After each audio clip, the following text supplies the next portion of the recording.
根源重塑发型蛋白，3天持久弹韧亮。本节目由潘婷胜肽泡蛋洗护冠名播出，启富 HMO 全球前沿 HMO 科技衔接母源自护理。本节目由启富 HMO 赞助播出。浪漫自有归途，天猫陪你奔赴。本节目由你的心动好物推荐官天猫赞助播出。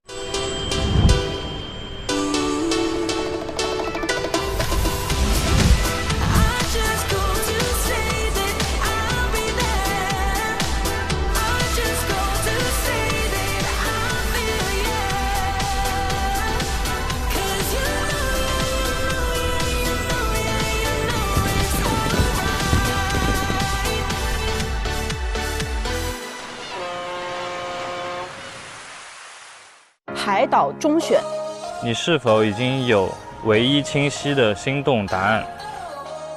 哇，好帅啊！这个没有1秒犹豫，没有1秒犹豫。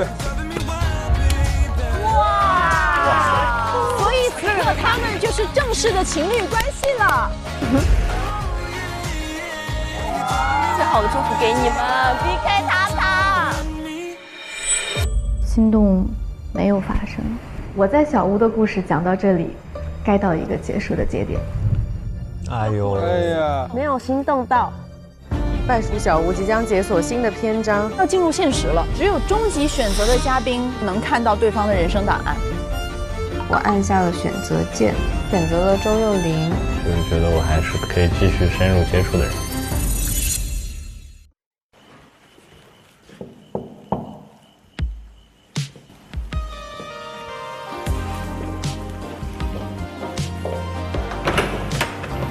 Hello， 拿到了你的册子，我们去聊一下吧。那走吧。去哪里聊呢？宠物房吧。哎呦，其实你有偷瞄吗？我看完了。你已经看完了？我是看完以后。你来找我。哎，你偷了个玩具过来。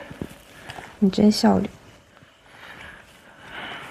但我觉得我看完以后，我觉得好像基本上你也都跟我说的差不多了，好像跟我了解的基本是一样的。这是几岁？30岁，生日，就上个月。这在哪里啊？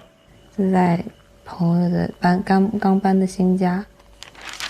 服装设计，支教。中美交换，这个没听说。中美交换生是广州市和美国的蒙特利尔市签友好城市条约，然后就是从每个城市派出学生代表。然后那个暑期我还做了支教，就是去山区教留守儿童的小孩们。啊，这是高中音乐的暑假，我的天哪！高中的暑假，是的。哇，好优秀！因为我很认真的看完了整本册子嘛，在我们之前的交流里面，基本上册子里说的东西他都有跟我聊到过，他是毫无保留的跟我很全方面的介绍了他自己。我是单亲家庭。他是单亲家庭。那你是跟你爸爸还是妈妈？妈妈。我爸爸在我16岁的时候离开了，去世了。Oh my god！他在乡村支教的时候，突然间查出来肺癌。这个事情对我当时的打击是挺大的。哎呀，看不得这个，好难受。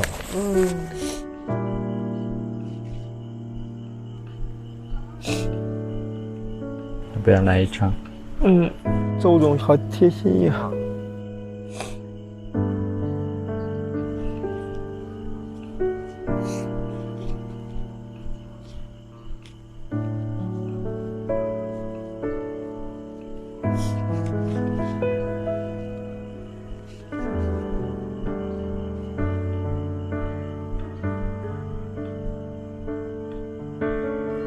所以我近几年开始就是在我力所能及的范围内，我去做一些公益也好，做一些自己想做的事情，治愈一下自己。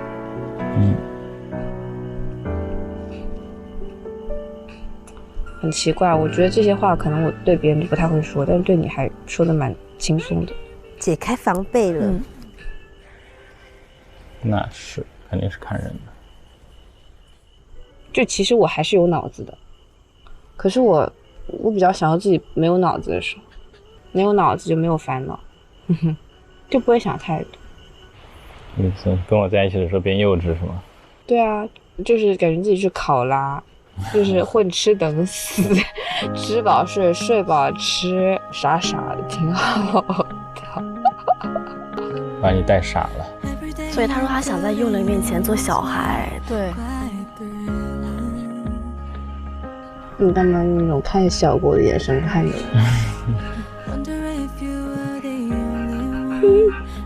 需要这种放松的时候，走吧。你说如果现在把你推下去会怎么样？不会怎么样。那我把你扔下去吧。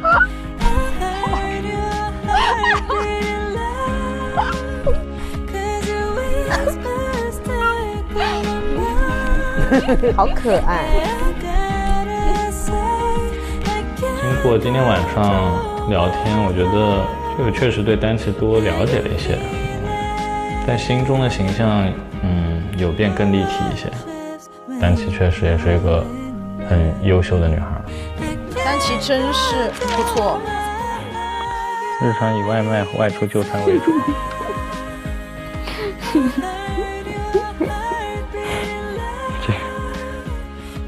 你笑在哪里？没有自己的空间，最好一人住一个房间是吧？2个房间，想见的时候见，不想见的时候不见。可以协调，各自在各自的房间，这是可以协调的。确实也有道理，也挺好的。想腻的时候腻一下。没有什么隐藏章节。你想知道什么隐藏章节，我来告诉你就好了。我觉得我已经了如指掌。这么快了如指掌？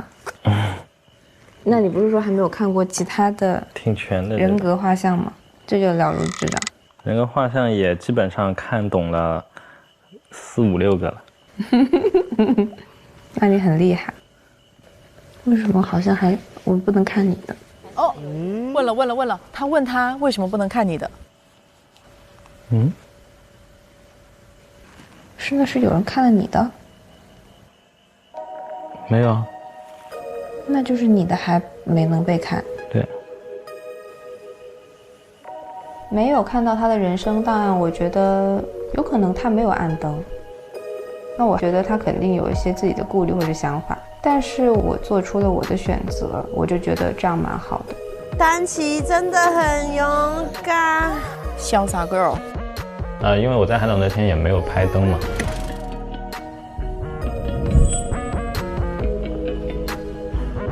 虽然我知道丹琪的心意，就对我来说吧，可能还是一个接触的过程。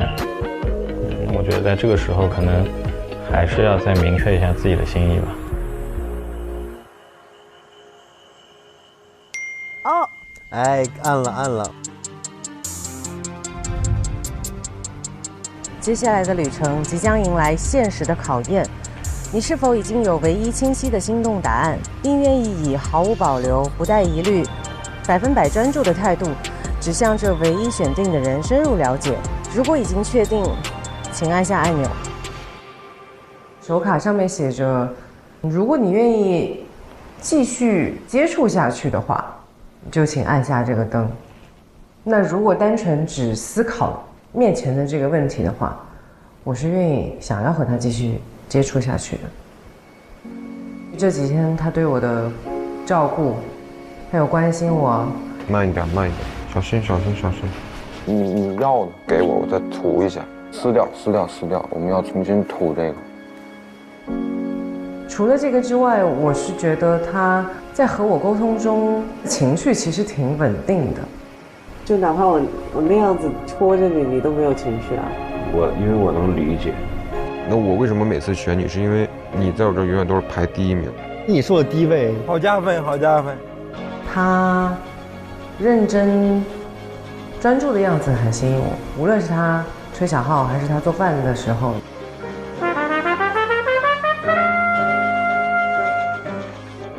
没事，他有点硬。我是觉得哇，这个男生挺有魅力的。但另外一方面，我觉得按下灯意味着我们需要更坦诚、更加深入的去了解彼此，了解对方，也意味着我需要告诉他我的一些事情。我还没有想清楚在什么阶段可以和他说这件事儿，有点顾虑，好难哦。我就不确定能不能接受我的过去，也有可能是我们两个之间就暂停在这里了。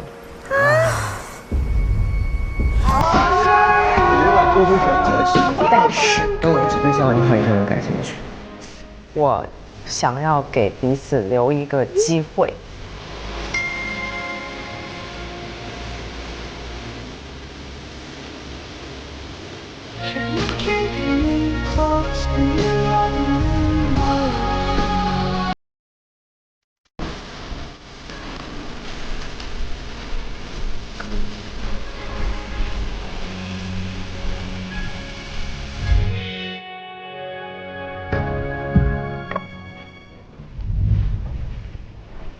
我可以去看轩轩的一些个人经历，我觉得挺好的。我在恋爱方面的习惯就是我需要一段相对较长的时间去不停地接触对方，然后了解对方。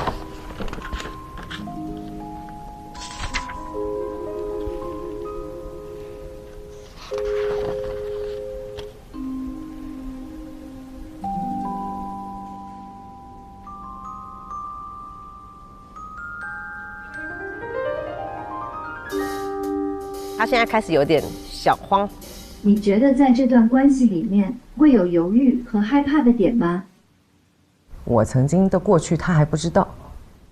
我的过去是指我离过婚，我还有一个小孩。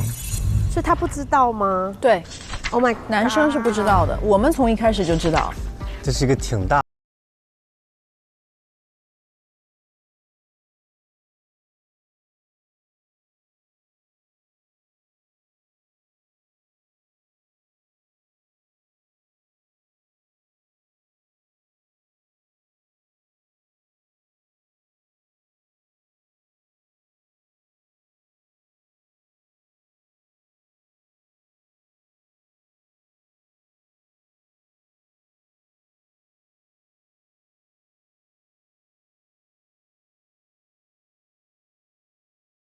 心对于这件事情没有任何的排斥，这就是我曾经走过的路。我好紧张啊！你会担心把你的过去告诉他，对方会产生退缩吗？那我就到此为止啊。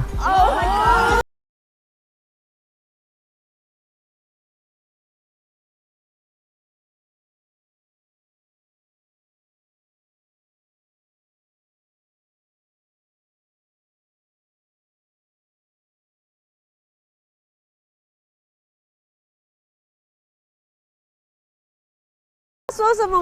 我好紧张哦。我能进去吗？可以啊。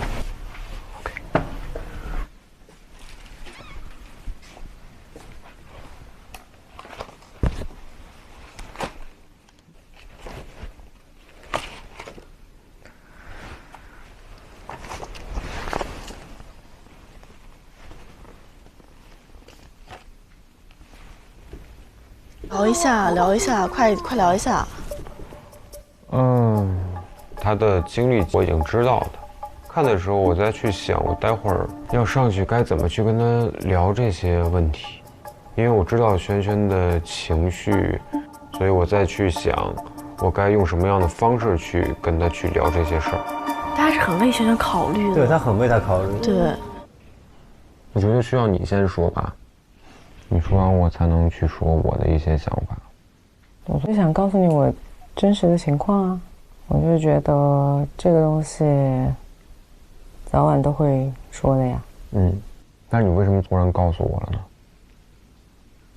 因为我觉得之前是我都不确定你对我的想法是什么样子的。哎，我觉得我也没必要说，就是啊无所谓啊 ，OK 啊什么的，很假。首先这个很坦诚。就这是我的真实想法，因为我没有经历过，没有谈过，有过离婚，有过孩子的这种感情，所以我刚看到的时候，我其实是稍微那几秒有点错乱。他也在保护自己。对对对，轩轩也在保护自己。对，这是我的真实想法。我觉得我要是说，啊，没关系，我不在乎，你信吗？我觉得你应该不会信的吧。这有什么好信不信的？就是所以嘛，我只是需要，我想跟你说我真实的想法嘛。那我觉得换作是，可能大部分人我都会稍微恍惚一下。他的确是现在恍惚了。他之前措辞都不会这么的。以前很直接的。你没有什么问题吗？我从头到尾我都没有什么说想问你的。你从头到尾都没有什么想问我的？就是关于你的，都不想知道。就你这本里边的东西，你都不想知道。就是我的过去，我的以前的事情，你通通都不想知道。轩轩又进入到那种攻击的。对，我就想刺猬了。我说实话，我不是特别在乎这个东西。你一方面说不在乎，但是你一方面又说你看到了我的过去，我肯定会恍惚一下呀。所以那还是在乎的嘛，对不对？又开始反话了。就是我不是特别在乎你过去的，就是你所经历的这些什么婚姻也好啊之类的。那你在想什么呢？这两个人这个氛围，他不想好奇，不想知道的。我突然一下在想，哦，我这个灯是不是按的有点早了？不是，他不是。不要这样想，他开始否定了。你有读过我的册子吗？你还没读呢。你按了那个灯吗？我没有按那个灯。只有按了灯的人才能看到。哦，他没有按灯啊。这个对轩轩可能是一个双重的一个打。我按了你没按，他一定很 care。完了。我觉得这个对于我来说太草率了，我需要一段相对较长的时间去不停地接触对方。我不按灯不代表我选择不去接触了。我没有办法就是简单的几天接触我就可以进入到恋爱阶段，我觉得这个对我来说我觉得太早。 OK， 轩轩不能容忍这件事情，完蛋了。可能他认为我们可以开始去尝试以恋爱的角度去接触，但我还是会觉得我没有完全去了解这个人，而且我翻开轩轩一些比较详细的工作信息，我会觉得我是一个没有那么现实的人，就是我是一个有点。 就是可能都甚至有点不切实际了，你不会觉得你在跟一个小孩接触吗？啊，我在跟一个小孩接触。有可能和你相比，有时候我的一些行为，我的一些话语和我的一些想法，会对你来说不小孩吗？他也没有自信了。我有表现出这种反应吗？不是，有很多人会这样认为啊。但我有这样吗？好像还好。 我觉得他们两个很像，他们两个都会突然进入一种刺猬模式。对。可能我读完你的册子，我会觉得，哦，原来你经历了好多。我那个贼逗，他那个，我觉得我说出来你都得笑。每个人都要写这个东西。他问我你的固定资产是多少，我就在那儿算。我想完我就笑，你知道吗？1200。 哎呀，就是他问我固定收入，我就在那儿算啊，后来我多算了，算少了，啊，比1200反正多好几千。然后他说你每个月就按这么点，我说啊，这是固定的，因为问题是我这个行业它不固定的太多了呀。有可能和你相比，有时候我的一些想法，就是你会就可能我们不是一个世界的人也好，或者。 对我来说，工作、资产那些并不是一个必需品。这个人要好相处，有好的品质，有我喜欢的性格，这个对于我来说是现实。他可能觉得轩轩收入非常稳定，又非常多，非常高，太有成就。他觉得这个经济差异是一个很大的一个问题。他一开始觉得说我们只是性格同频，现在会觉得说是我们人生不太同频。对。所以所有这种不是平衡的这种进展吧，就是我会觉得不可能，到最后一定崩。哦，我能懂那个轩轩的不文涛的那个想法。就是你是说在这件事情上，你和我的观念是不一样的，是这意思是吗？我觉得是你说的对，可能我们观念不一样。那你觉得什么样的人和你是一个世界的人？不知道。他没有准备好让任何人走进他的世界。你可以直说呀，包括比如说，如果你介意这件事情，你也可以直说呀。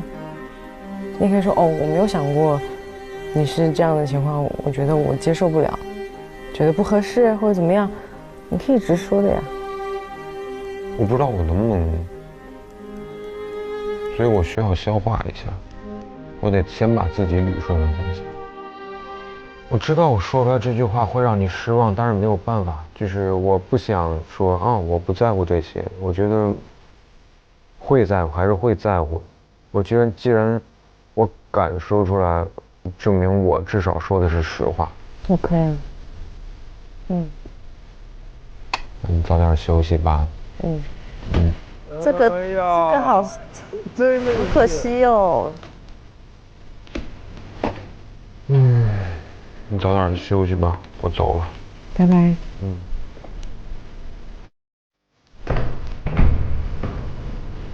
每个人现实的方式不一样，对于我来说，我只是觉得想法不同而已。但是有孩子这件事对于我来说，会有一些难度。假如说我们继续相处下去，甚至说在一起，我一定会多少对这个孩子会有一些责任感的。我不知道我能否承担这样的责任。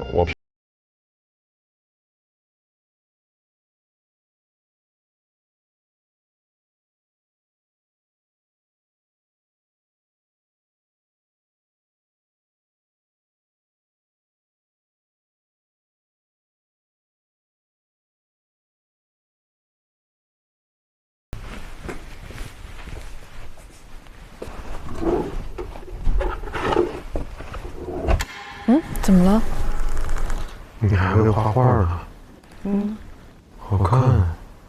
谢谢。那一天他在旁边刷手机，我就在那画画。落日就是那天我们冲浪的那个落日嘛。帅了！但我没有画船，把船画上去太明显了。我本身就很喜欢落日啊，然后在乡上有他在，就很美那个画面。真美好。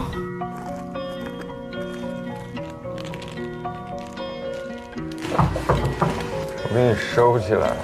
谢谢你。你要放哪？我给你整。谢谢。这个画他帮我背回上海了以后，我在这个画的背后写了很多东西。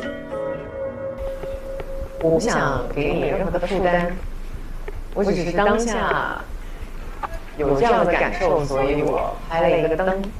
我不想要去隐瞒什么，我只想让你了解，这是我的过去，这是我来时的路。但我没有要求你一定要去接受，我不需要当下就知道一个答案，知道一个结果。我当下只想告诉你，那一天我们冲浪很开心，然后虽然发生了意外，你在照顾我的那一刻，我也很开心。我真实的感受到了你在照顾我，在关心我。你和你妈妈的那段关系，我是真真切切的感受到了。我觉得这样就很，就是这样就很美好。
哇，那撕那下心碎了，天哪！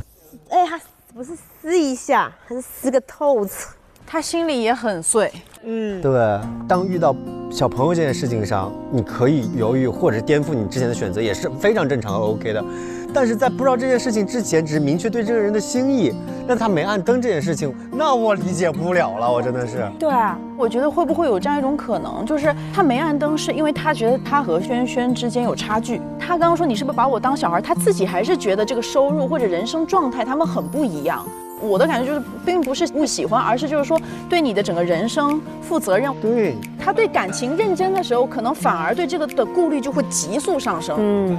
就是因为他太慎重了。你们觉得，如果双方他们的经济非常悬殊，构不构成是这个感情当中决定性的阻碍？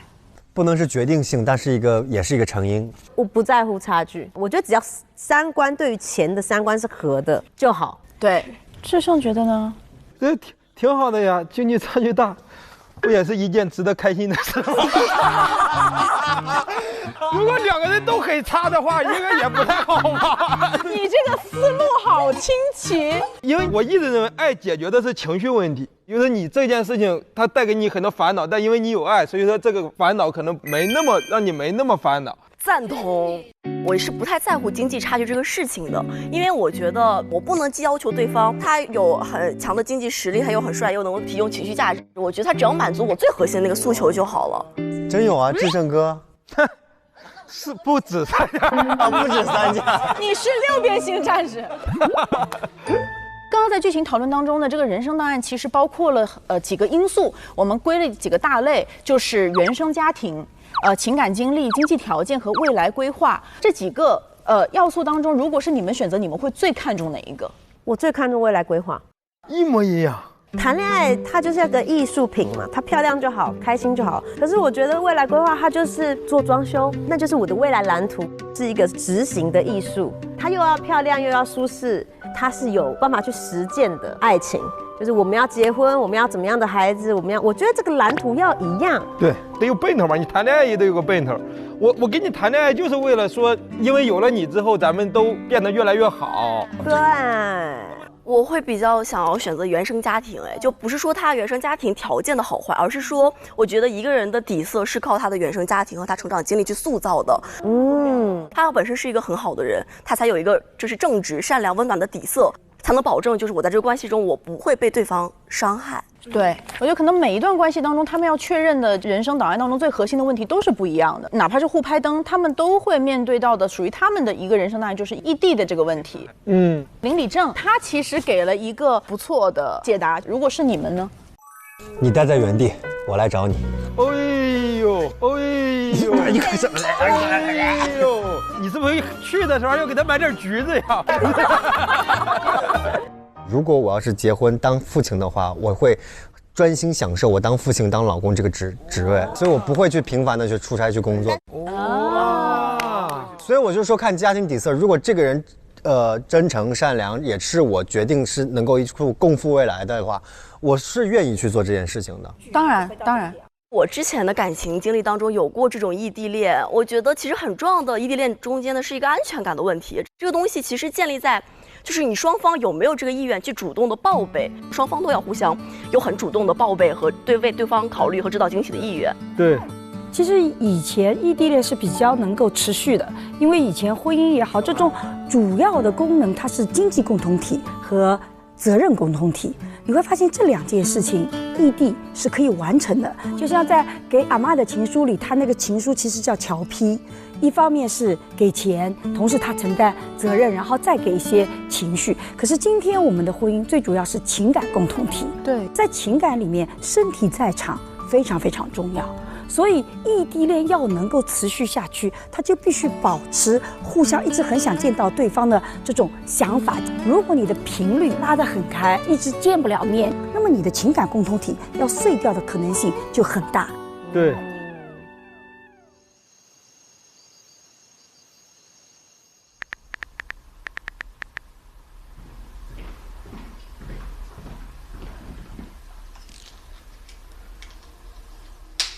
哦，狗狗，哎，套蓝色狗不正中你下怀吗？狗都是蓝色的。知道我今天要来。对，这样子试一下。中啦！真中了这个蓝色小狗！太强了，实力。好开心，好开心！再试试，再试试。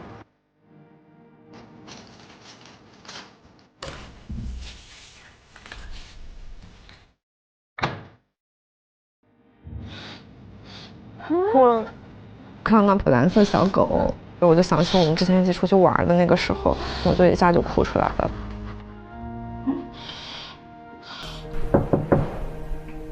柳柳，他在上厕所哦。我这个放在他门口。好好，给他吃。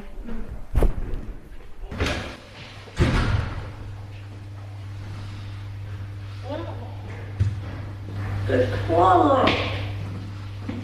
安琪，哎，我在。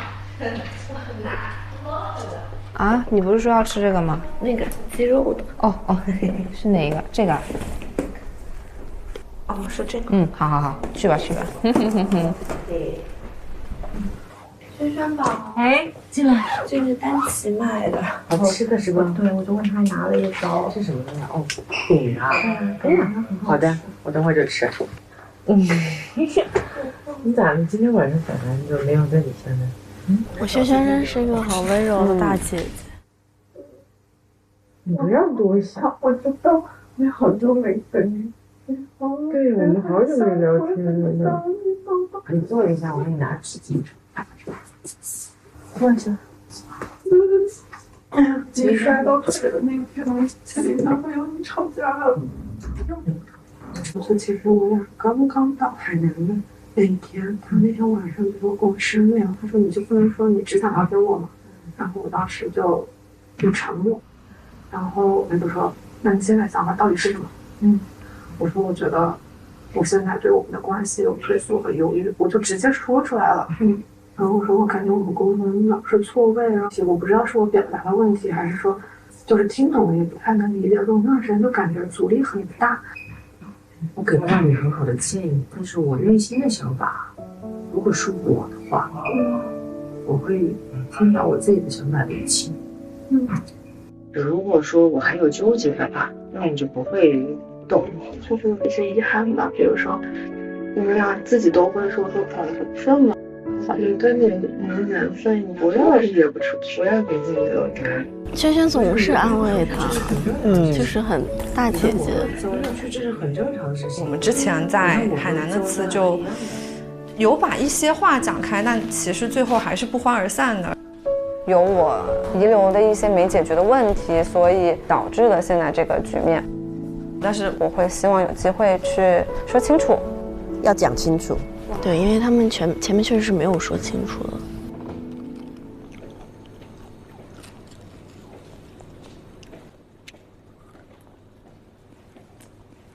Hello， 周董来了，在干嘛？吃东西。你明天要上班吗？我不要。那你明天有事儿吗？没有啊。明天出去不？哎呀！哦，我听到了什么？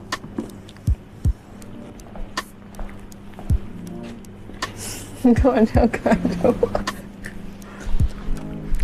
明天出去不？完成一个遗憾，我的遗憾，少个面子。这个好犹豫啊。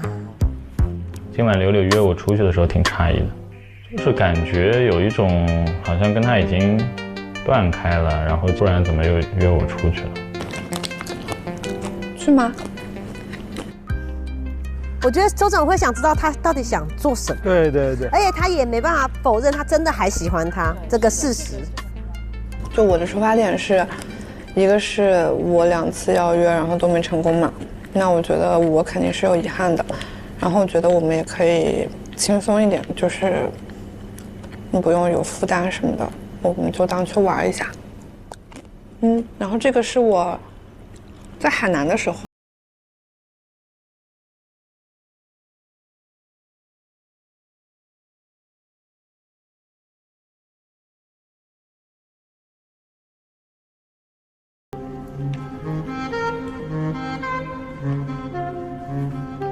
我当时是硬着头皮去跟他这次邀约的，因为我会觉得可能我们之前在海南那次最后还是不欢而散的，而且最近看到他和丹琪会互动的比较多，那我觉得他应该也是整理好心意的，所以我不知道我这个邀约对他来说是不是一种打扰。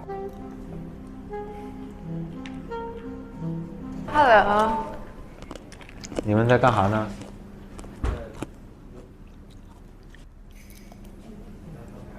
去吗？想去吗？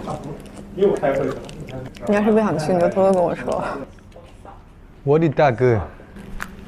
我去干事做，就是版型取样，饥饿营销这个，大家就图个新鲜。二呢，你要真的没管造，还是不禁造。那个。出去。我出去。谁？你要带上弟弟吗？带着吧，让他自己遛自己。行。然后，就我们昨天晚上，在那边的时候，然后我就去轩轩房间里聊了一会儿，然后我就跟他讲了我的困扰，因为那会儿我就是看到 Story 走了，我就很难过，因为我会觉得就是，我觉得我是那个想走的人吧，我都会以为在海南那天的选择，就还没有做选择之前，我都会以为是说要继续还是停止，那我觉得可能。我们之间故事也完结了。从我这的角度，完全是因为我觉得你不是选我一个人。你看这句话翻译过来就是：如果你选了我一个人，那么我就 OK 的。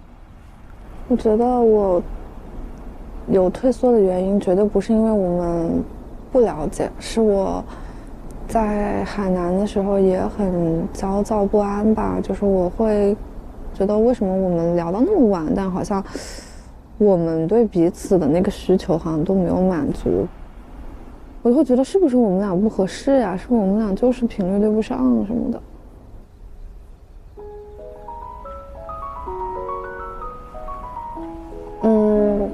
我想先表态说，就是你刚才跟我说的那些我都。能理解，然后我也很感谢你今天愿意跟我说这些。我不怕说被你拒绝，或者是说被你多想，然后我觉得我都应该来跟你说，我们就正式出去一次。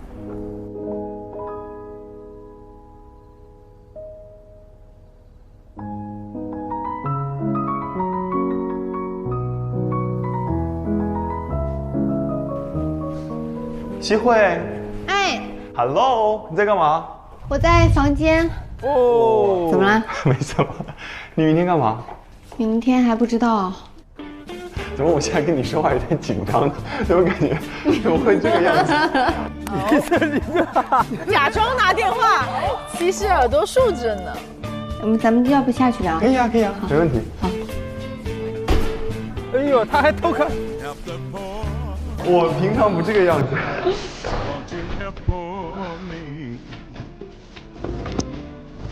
哦，对哦，这边还有很 emo 的人。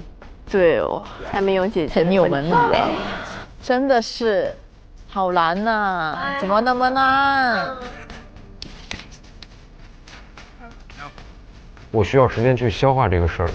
哎呦，他自己消化了。我现在犹豫，我要让自己去想明白，我是否可以尝试继续接触下去。因为我不知道你的选择是什么，但是我会觉得，如果你也整理好心意的话，我是不应该再来打扰你。就算我的想法是完全是遗憾，我们把话说清楚，然后可能也能让你心里舒服一点。但是我还是很纠结。但我想说，我还是就约你吧。我很好奇，周总会怎么选？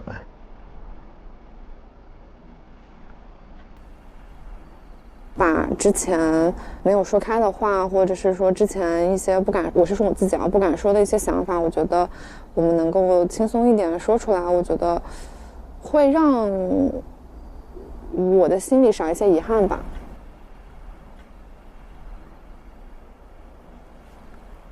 但是我不知道你会不会少一些遗憾，所以我觉得我就跟你说我的想法。如果只是完成遗憾的话，我觉得节目录完我们也可以出去玩。Oh my god， 这是在拒绝吗？他想听他说他不是为了，只是遗憾。但我还是尊重你的选择啦。就如果你说你明天不想出去，我也完全能够接受。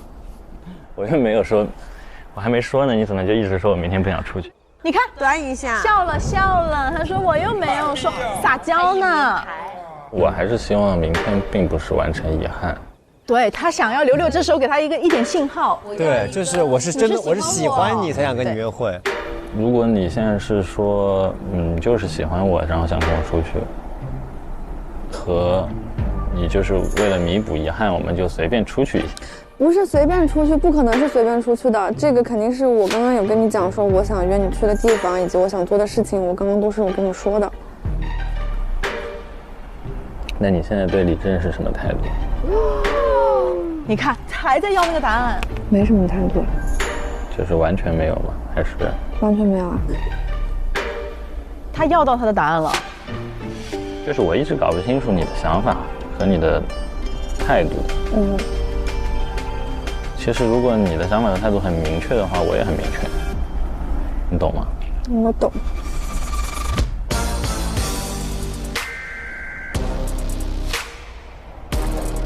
明天下雨吗？不下，我看过天气了。是吗？明天不下雨。真的，明天不下雨。明天几点了？差不多1点出发，1点或者更早，因为那个村子里有其他好玩的。周幽灵就是喜欢这样，他满足了，一开始期待了。怎么了？没什么，就是很波折。我也觉得。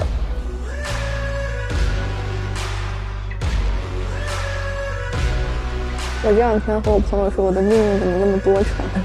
你今天回公司，他们有问你吗？我朋友会说你来这个节目有没有收获，就是有没有心仪男嘉宾，就是会问这种。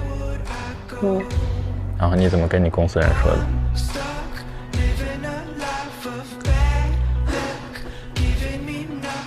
我说有啊。哎呀！周幽灵开心的哟。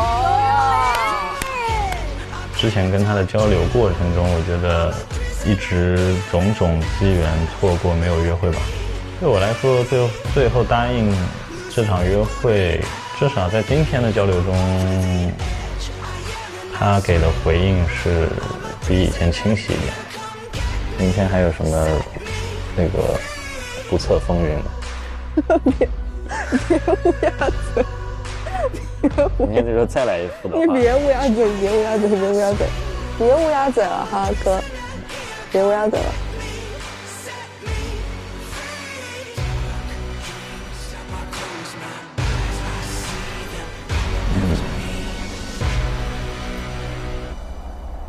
可能还要去跟丹琪说一下。对，就在想他要不要跟丹琪去说。你们原本明天有约是吗？我指的说不是说那个我要跟他，就是怎么说呢？没事没事，你们的事儿不用跟我解释，我没关系。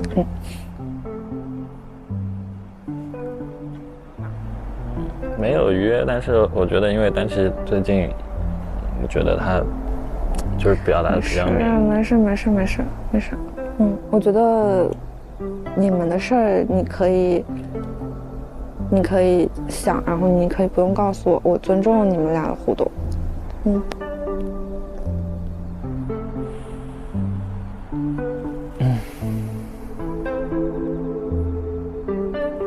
就是柳柳邀约的那个过程中，我其实另外一个纠结的点就是丹琪这边怎么说，或者是怎么去处理吧。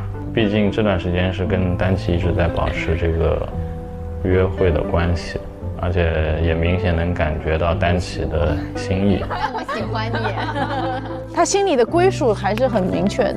走吧，弟弟，手机。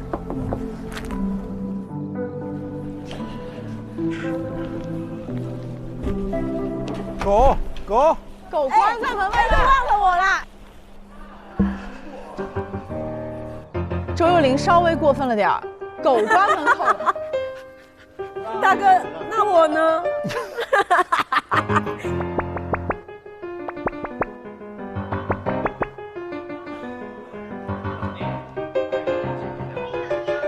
他叫你，我人家都看懂了，为什么你看不懂？我经常看不懂别人做事啊。周幼玲，我真的是追着，狗在外面，怎么回事？你足见他有多开心，他有多急，你知道他有多开心？这个，抱，我也秀去，哇，他感觉整个人盛开了，盛开。你说怎么了？哇，太阳系说清楚了。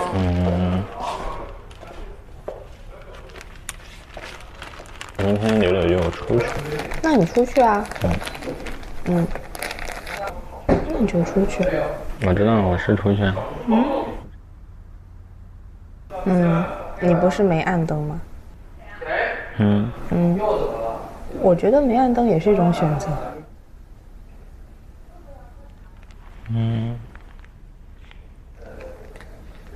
那所以你明天约会，你期待吗？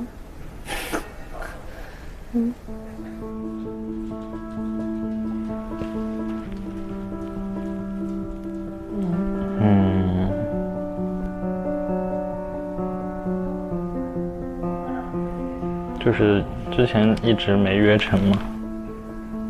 哦，那玩得开心点，玩得开心点。丹琪是不是心寒了？你去吧。行了，结束了。够了，真的够了。够了，但其心应该也凉了，该止损了。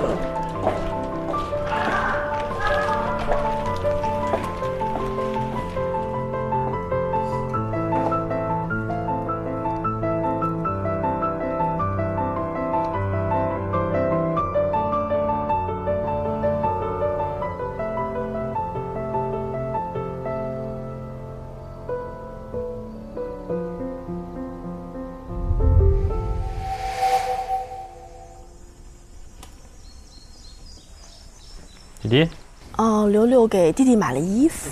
过来，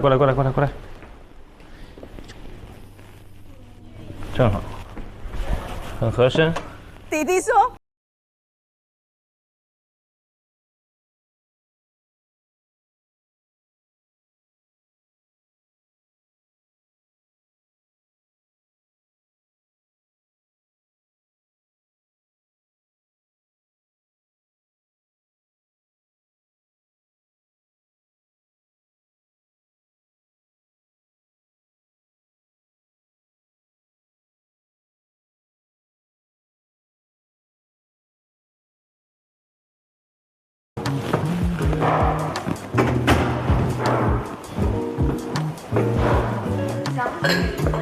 哇哦，大哥，早，你是名侦探吗？哇哦，哇！他今天怎么还有欧特的？可爱。都在往丹琪的身上扎刀。真的。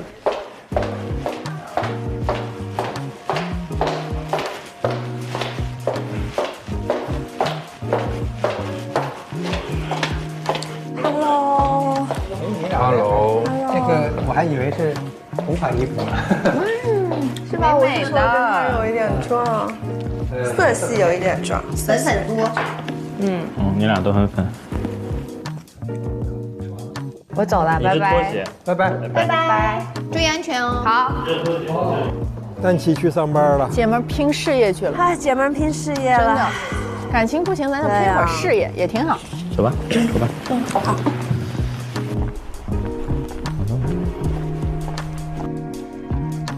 啊，天气真的好好啊！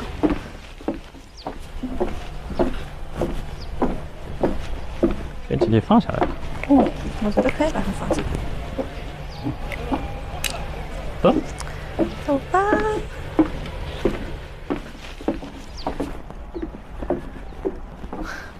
知道为什么我要戴墨镜吗？你预判到了。是因为就碰到这种什么？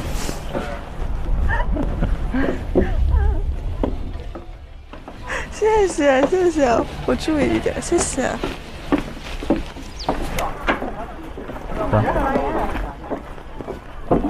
我们要去哪里？他们这个约会是去干啥呢？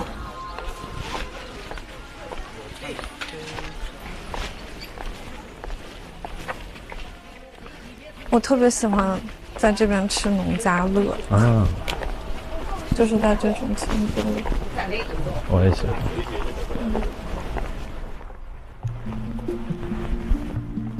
当时的气氛就是有点微妙吧，走，我有点不太好意思吧，就是挺奇怪的。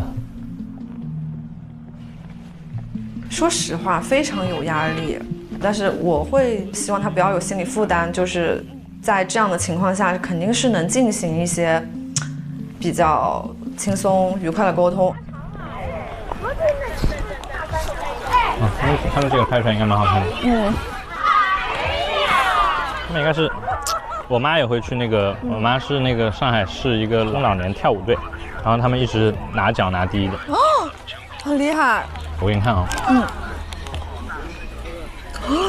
这个看着也太年轻了吧。你确实挺会给。这个拍得很少女。挺会给女生拍照的。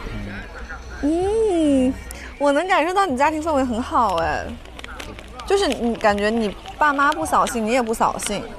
就是我会陪他们玩啊、吃啊，然后有时候带我妈看电影啊这种。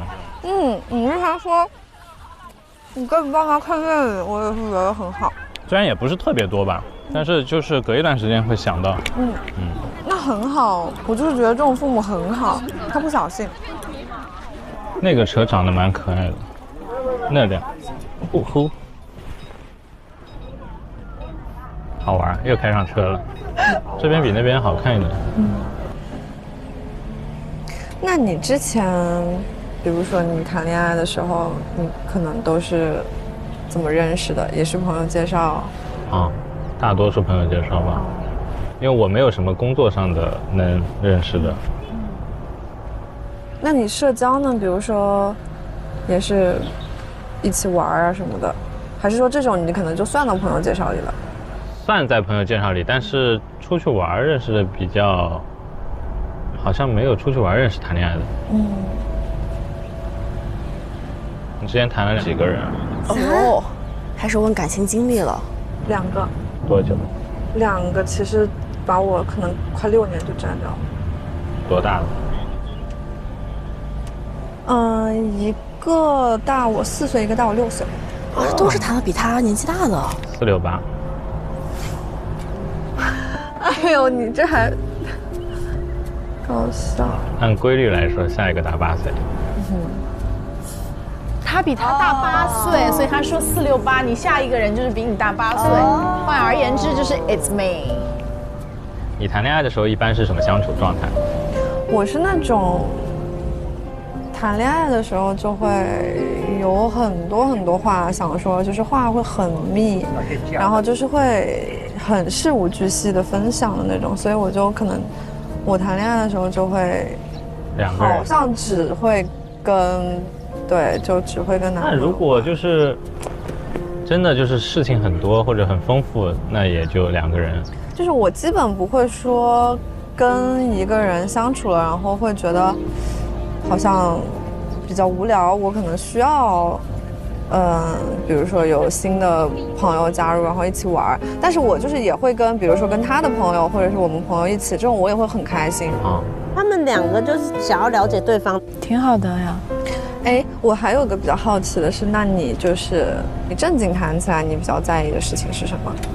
或比如说你会在乎兴趣爱好一样，或者是说兴趣爱好，我觉得还好，不要特别2个人不搭的那种状态。我属于还比较能接受别人爱好的。就是你要说我非常在意哪个点吧，我可能不一定说，但是你要说我不在意吧，我要求又很多。那我想知道你会有什么要求呀？很难说，这种各种很小的细节。就是既不挑又很挑那种感觉。所以蛮想知道，就什么，比如说会在你的就是不舒服的点上。哎，就是哎呀，怎么说呢？就是如果感觉不对的话，你是会很果断的，就是离场的人吗？你觉得呢？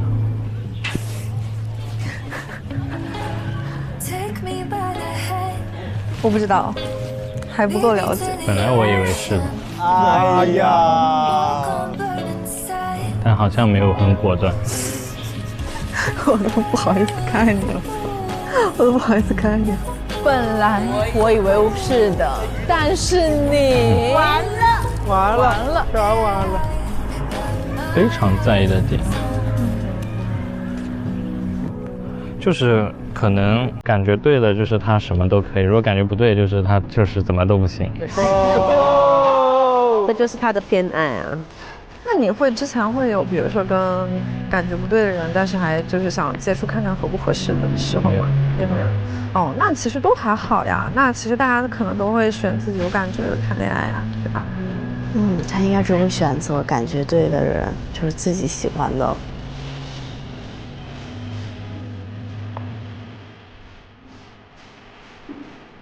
这个是个拍照的地方吧？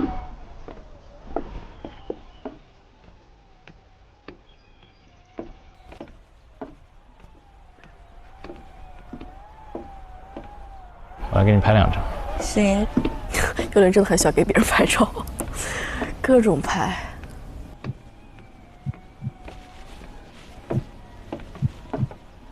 再下一格。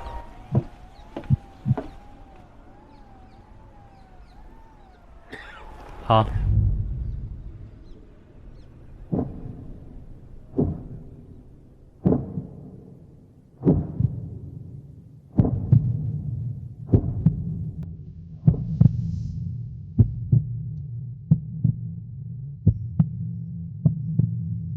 心动啊，就是心动了，就是喜欢，眼里有他。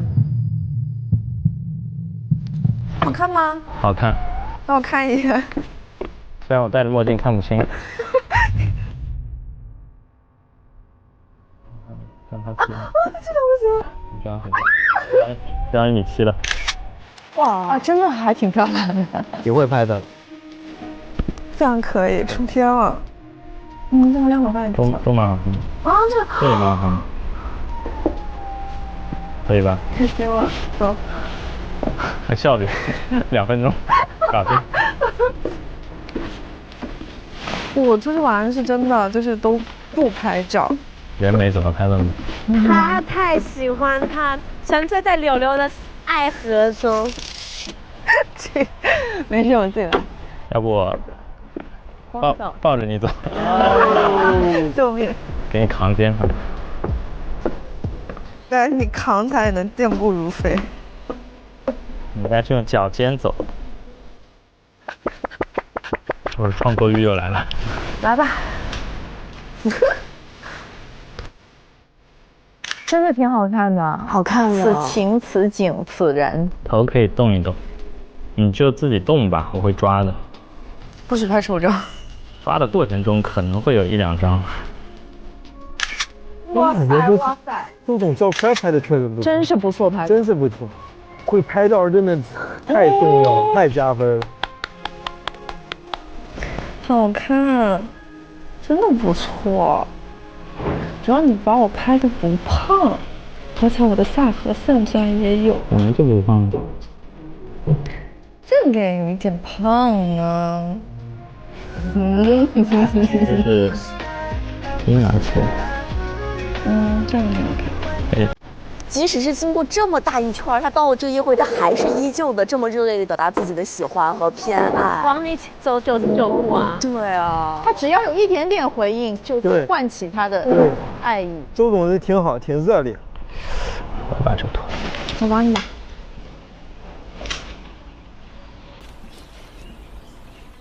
要拿下来吗？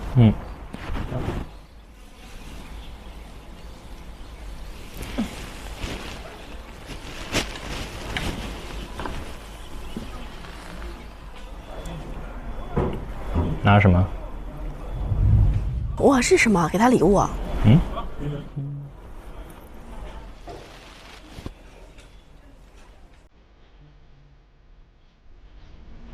哇哦！这个其实才是我准备的生日礼物。真的吗？哇！我给他做了一条手链。之前你生日那个晚上送你的那些，是我又去逛街的时候看到，然后觉得很适合你，然后觉得可以一起送给你。然后我在你生日那天，我就在我的行李里一直找不到这个东西。然后第二天我回去又很奇迹般的找到了。然后本来是想说当天要给你的，但是当时不是有一点事情，然后就没给成。哎呀，我找到了！我找到我要送你的东西了。那你昨天没送吗？送了。哎呀，昨天没找到，今天找到了。哎，别这样吧。可是我话不能够说完呢。算了。哦，他想这个时候送给他的吗？难道是？命定也是命定。这是马吗？你不是之前一直说你想去骑马，然后你又是属马的，然后觉得这个就很适合你。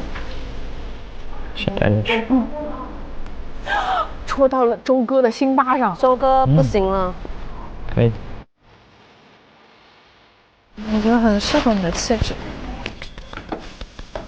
谢谢。没事。在海南其实变化挺大的。我觉得今天很开心，然后跟我想的很不一样。为什么？就是我其实邀约你之前我就很忐忑嘛，因为我觉得你可能不太想跟我出来玩或者是怎么样。然后我觉得如果你答应出来了，可能我们也不会聊前面聊的那些，可能更多的就是聊一些就是比如说就是很轻松的事情，就是没有想到说还有机会可以了解你。那了解怎么样呢？挺好的呀，我觉得比我们之前可能都更放松，然后确实像你说的，可能出来玩就是可以更自然的聊这些。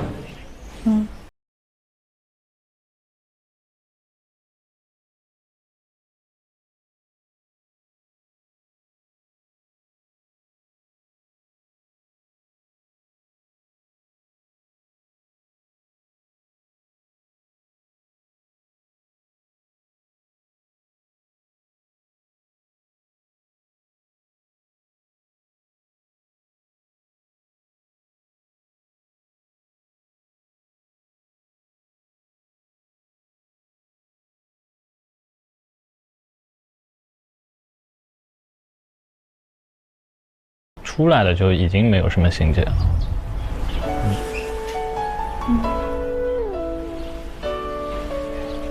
那很好。哎呀，华总好坦然。是的。其实当你喊我出来的时候，我已经好了。对，我已经完全放下。烟消云散了。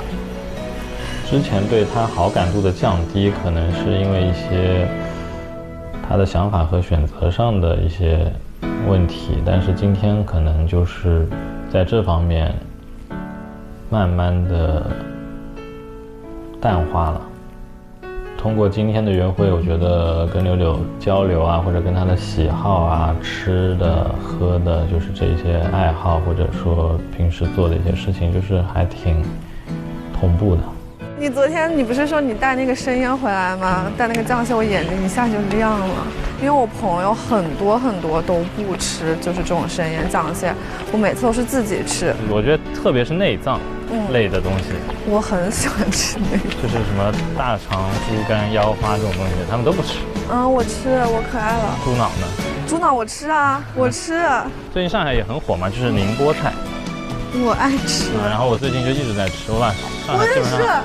我也是，基本上有名的几家都吃掉。我也是，我很喜欢吃宁波菜。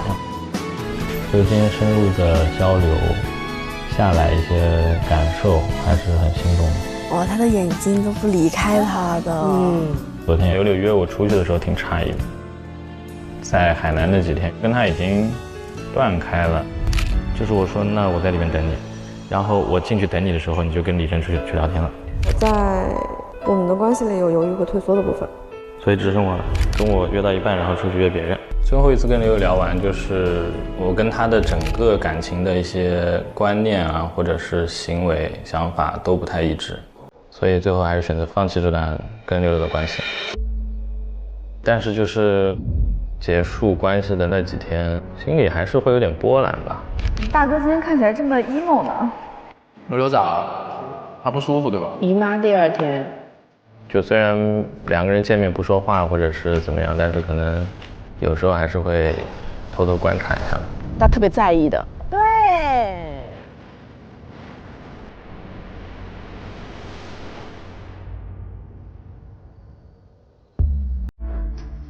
可能生理性的喜欢也没有说一下子就能抹去。他就是喜欢。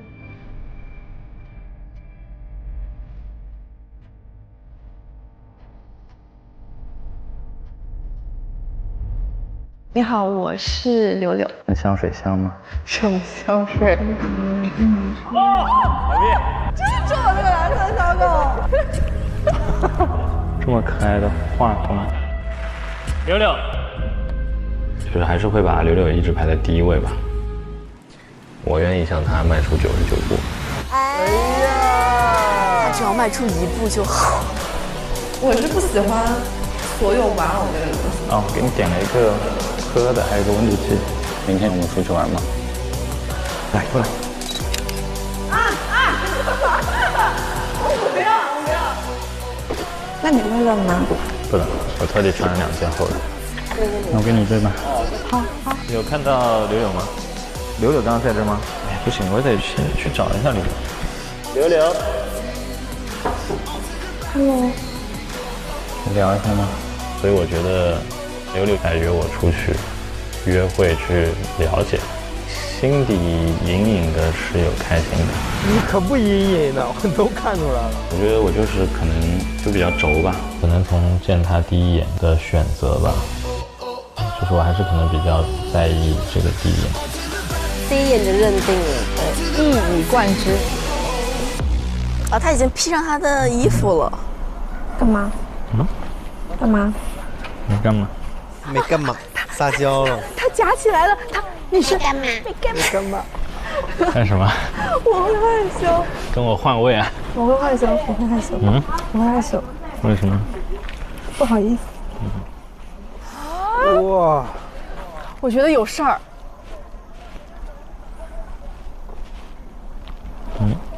冷吗？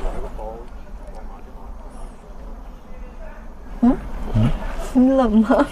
你低头干嘛？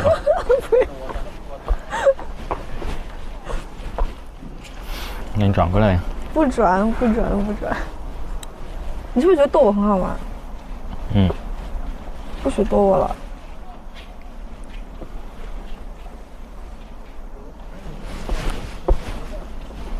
我踹你一脚。哎呦，他们那个拉扯的氛围还是有，拉扯真的还是有很浓烈的。干嘛？没干嘛。看看。不要看，我现在肯定卡粉什么的。没事，我散光看不出来。挺好。真挺好。挺好的。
挺好，挺好。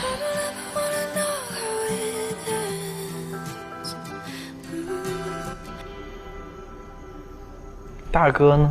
大哥不是今天也没事吗？大哥今天去跟柳柳出去了。哦，对。丹琪也回去了是吗？嗯。必有一波剧透。你这种讲话真的有点搞笑。必有一波瓜。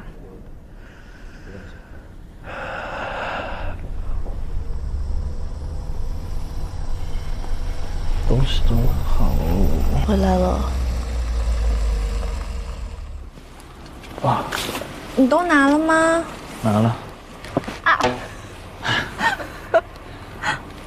好搞笑！我前面上车的时候已经给你头遮了一下了。你帮我遮了一下。我就怕你撞到头。放门口了。拿外卖吗？嗯，我给你带呢。你不脖子疼吗？就是昨天睡得有点落枕，然后今天头低不下来。给他订好了药。你去贴一片吧。我说你现在去贴一片吧。帮我贴。可以，你坐上慢慢的。你帮我贴，他们贴膏药。我捏一下啊。但他刚刚给你捏红了，这块。就我2个手指这里。哦，这一片。这一片。开看，开吃瓜。有点凉啊。你贴完一下。再往下一点，再往下一点。啊，这里不是吗？来。都在吃瓜，一线吃瓜。不谈恋爱看别人也挺好玩的。爱我还是他？哎呦，他怎么心里这你这是？咋了？我有点落枕，脖子转不了了。Hello， 来啦 ，Hello，Hello，Hello。哦。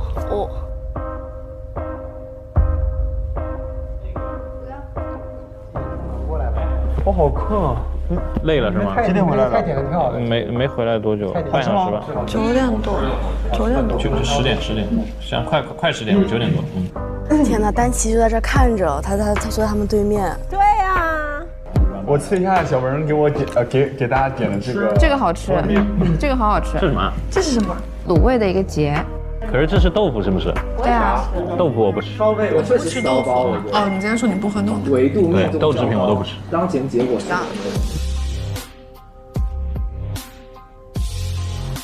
走吧。走吗？我们走吗？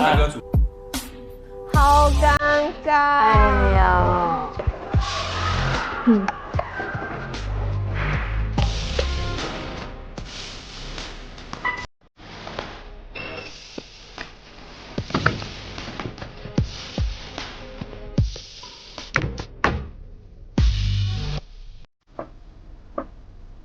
丹琪沉默了。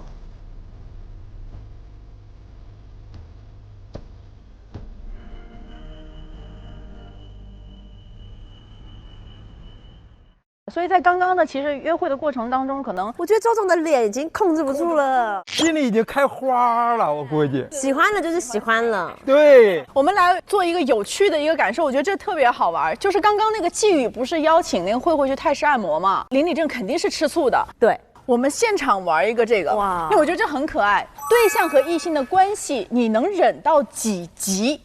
哦，你看第1集见面打招呼，操，这就生气，这就不行了。他得生在女儿国。第2个有联系方式，没有人举手。第3个偶尔的关心，没事没事儿。经常约着打游戏，已经开始生气了。这个也生气。是我打得不好吗？因为打游戏其实是一个非常亲密的举动，因为打游戏亲密啥呀？你打你的，我打我的，这是哪亲密了？因为大部分游戏都是要互相闯关，互相闯关这件事情是非常亲密的一件事情。偶尔打一次没有，我经常的话，经常一起打俄罗斯方块也不可以啊，那没有关系啊。谁经常约这个我就吃醋了，他俩宁愿约着打俄罗斯方块也要在一起。对啊，这很无聊，怎么在一起？他俩如果在一起打那种好玩的游戏，我觉得是因为喜欢游戏。如果打俄罗斯方块，他们就喜欢彼此。就是打游戏这件事情，它如果没有什么任何言语都无所谓，它主要是潜移默化的两个人共同闯关，慢慢的就会建联，就会有一些相互对彼此的了解、习惯，同时也会有一些安全感的建立，因为都会需要互相去对抗对方。当两个人经常互相对抗对方的时候，那就开始对抗我了，就开始打着打着就站到我队里面去了。接下来第5集，记得对方生日并且互送礼物。这个太简单，这个无所谓。我觉得这个得放在第4集。对，这个放第4个。单独约吃饭看电影，约吃饭可以，看电影。除了工作关系，比如说我们俩都是做电影评论，否则两个人单独看电影，那电影院就是个情侣场景啊。对，喝醉了给他打电话。哎呦我的妈呀！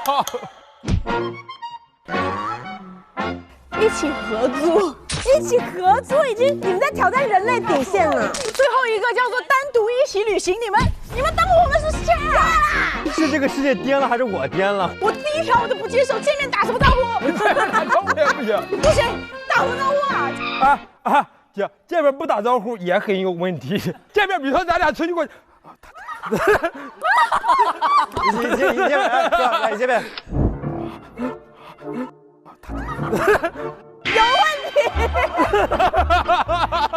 有问题，有问题。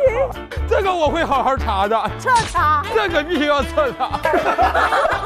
我只有一个建议，就是你们在看节目的人测这个题的时候，不要跟你的伴侣一起看这个，他们一定会真的打起来。爱情不要检测。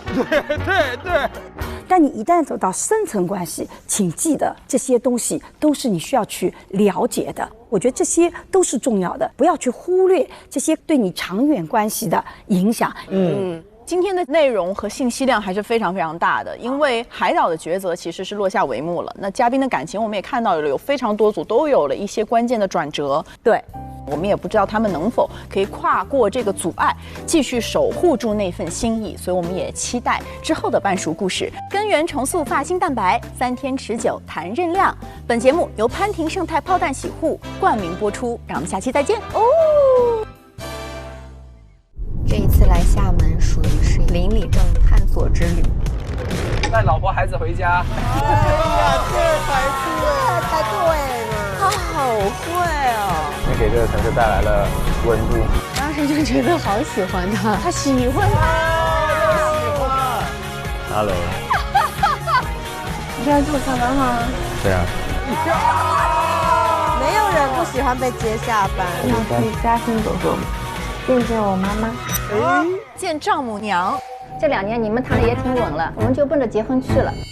你怎么考虑？这是很现实的问题。很现实的问题。单钱。哦，我不敢听。我无法接受，但是好难受，好难受哦。如果已经确定，请按下按钮。我可以看到他们按灯哎。你今天要按吗？完了就是心跳。他拍完了对吧？是拍了。如果还是像之前那样子很不明确，我觉得就。他是没拍吗？不知道有没有拍。啊，氮气哭了。Oh my god！ 整不明白了已经。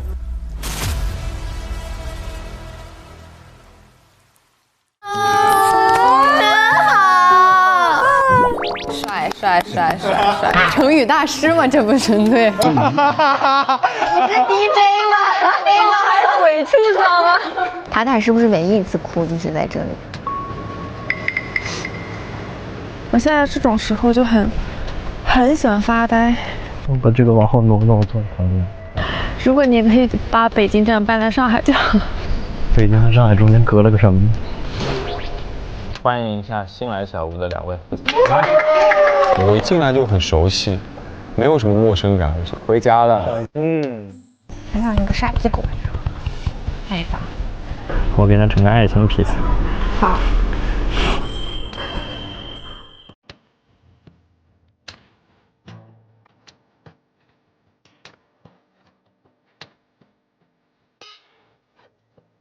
上微博进入半熟恋人话题页，与半熟观察团一起边看边聊。上微博参与半熟恋人话题讨论，获取半熟小屋更多独家精彩花絮。上微博参与半熟恋人五官后感话题讨论，赢取更多精彩福利。上微博参与半熟恋人话题讨论，分享你的节目观后感。更多节目精彩资讯尽在新浪娱乐微博综艺、新浪综艺、腾讯视频 TV 版、极光 TV 同步播出。大屏观看更沉浸，畅享极致视听体验。关注腾讯视频 SVIP 微信公众号，获取更多追剧资讯，领取专属优惠。现在开通 SVIP 即可享受内容抢先看、大屏观影等特权。感谢合作伙伴丽丽城传媒对本节目的大力支持。